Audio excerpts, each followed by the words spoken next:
if we want to have a good foreign policy towards other people, insurance program, ladies and gentlemen, this is secret. I sat with a couple of sheikhs, they all agree, is that you, the people, should make this democracy work that would better represent you if you wish to choose to have democracy.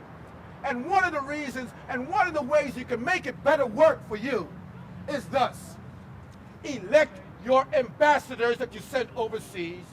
Do not have them appointed by these corrupt leaders. Elect them yourselves. We're going to send an ambassador to Saudi Arabia. Who do we have amongst us in this land who is God-fearing? Whether he is a postman, an electrician, or a plumber, or a teacher, or a custodian, or even a bus driver. Who is amongst us in our community who we like to send an ambassador to overseas to represent us? So when something happens, a crisis happens overseas, that ambassador, his strings is not pulled by a corrupt leader. His strings are you people. Because you people sent him there, not a corrupt politician sent him there. And he will tell you the truth, straight truth. Because he will fear nobody.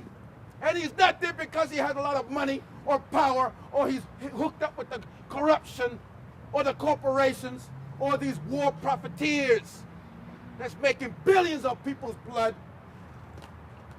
And if we want a good domestic policy, then we should say to ourselves, who is good amongst us?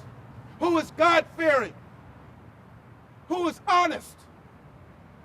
And not some spin-doctoring lawyer that the media and these corporations keep presenting to us on television. Domestic policy, it should be a decision coming election day, ladies and gentlemen. If we really want to remember this on election day, when you have a choice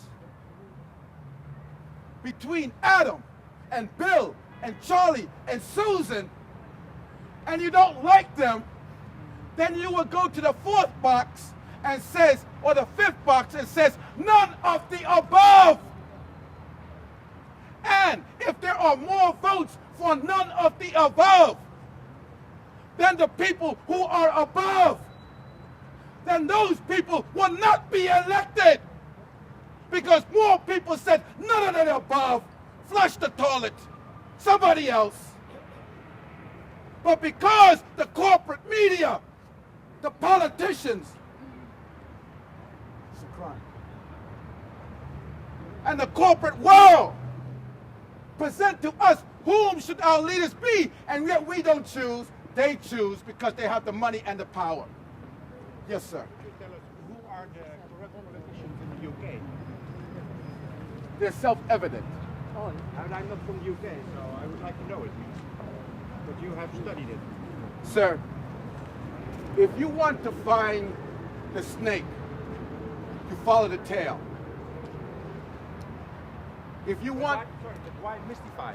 Because you can also clearly say these and these politicians, they cheat us, so choose other ones. And who do you recommend? Yourselves. Elect your neighbors. But because we don't have, ladies and gentlemen, a choice at the end of that ballot sheet that says none of the above. You know these crooked politicians, they will never, ever, ever place on that ballot sheet none of the above, regardless of who the names are: Labor, Independent, Conservative, Liberal, Democrat, Republican. Hey, at the end of the box, wait a minute, where is none of the above? This way, did you vote? Yes, I vote. I voted for none of the above. Or I voted for Tom, Dick, and Harry. Yes, ma'am. Do you live in this country? Yes, I do, ma'am. Yes, Why did you choose to live in a democratic society? well, ma'am, because I was born here, ma'am. My mother is British Jamaican, my father's American. So in essence,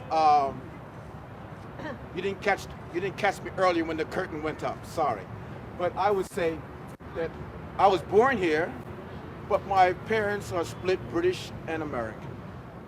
So in essence, as they say, I have the best of both worlds. I know my land quite well.